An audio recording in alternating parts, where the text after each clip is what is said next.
मेरे पास में एक केस आया। केस क्या, एक पेरेंट्स से मेरी बात हो रही थी।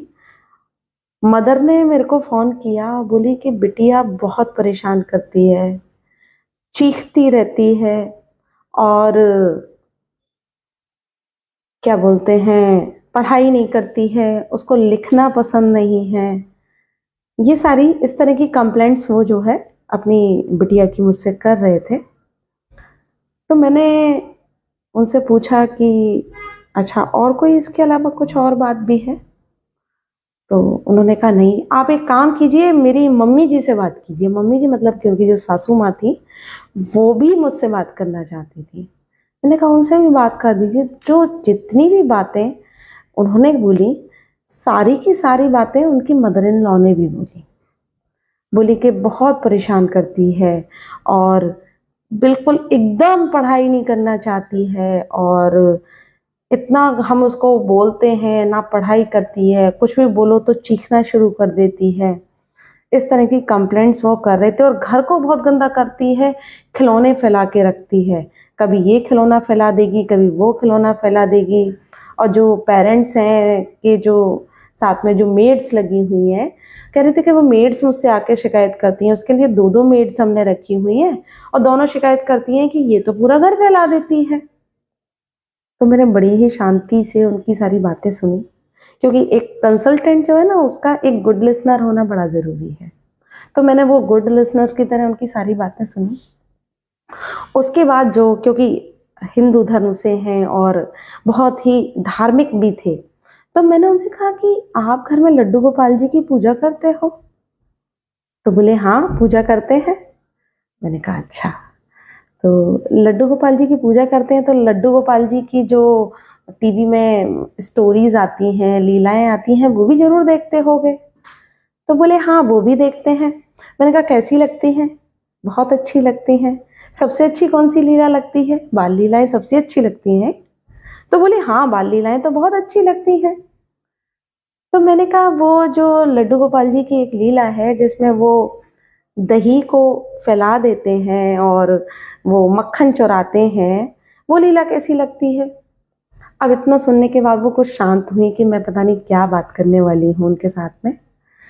तो मैंने कहा आपने कभी इमेजिन किया कि आपके घर में जो आपकी बिटिया है, जो आपकी पोती है, वो घर में दही को फैला दे, और उसके बाद आपको कितनी क्लीनिंग करनी पड़ेगी?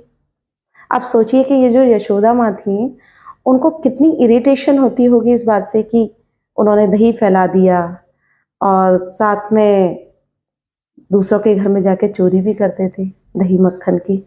तो कैसा फील करती होंगी वो? गुस्सा आता होगा ना, क्योंकि आपको भी आ रहा है, बट नाउ यू एंजॉइंग, क्योंकि आपके घर में नहीं है पहली चीज, और वो बाल लीलाएं किसी और की हैं। अब इतना सुनने के बाद में उन्हें मेरी सारी बात समझ में आई।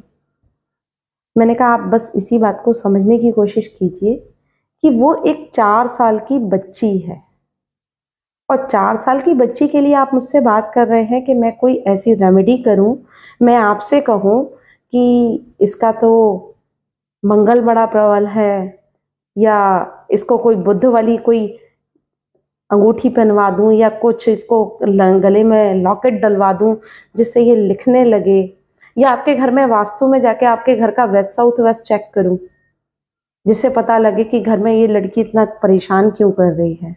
क्या इस सब की जरूरत है? मुझे ऐसा लगता है कि इसकी जरूरत नहीं है। मुझे लगता है कि मुझे जो काम करना चाहिए वो आपके ऊपर करना चाहिए।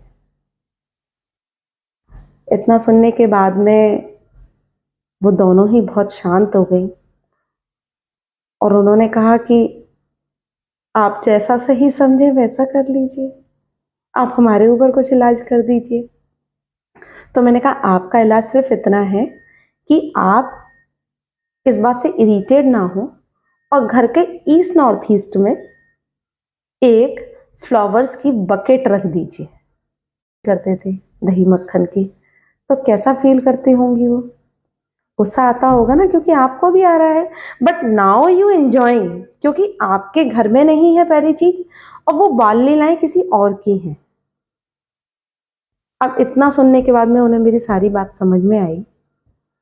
मैंने कहा आप बस इसी बात को समझने की कोशिश कीजिए कि वो एक 4 साल की बच्ची है, और 4 साल की बच्ची के लिए आप मुझसे बात कर रहे हैं कि मैं कोई ऐसी रेमेडी करूं, मैं आपसे कहूं कि इसका तो मंगल बड़ा प्रबल है, या इसको कोई बुद्ध वाली कोई अंगूठी पहनवा दूं, या कुछ इसको गले में लॉकेट डलवा दूं जिससे ये लिखने लगे, या आपके घर में वास्तु में जाके आपके घर का वेस्ट साउथ वेस्ट चेक करूं जिससे पता लगे कि घर में ये लड़की इतना परेशान क्यों कर रही है। क्या इस सब की जरूरत है? मुझे ऐसा लगता है कि इसकी जरूरत नहीं है। मुझे लगता है कि मुझे जो काम करना चाहिए वो आपके ऊपर करना चाहिए। इतना सुनने के बाद में वो दोनों ही बहुत शांत हो गई और उन्होंने कहा कि आप जैसा सही समझे वैसा कर लीजिए, आप हमारे ऊपर कुछ इलाज कर दीजिए। तो मैंने कहा आपका इलाज सिर्फ इतना है कि आप इस बात से इरिटेट ना हो और घर के ईस्ट नॉर्थ ईस्ट में एक फ्लावर्स की बकेट रख दीजिए।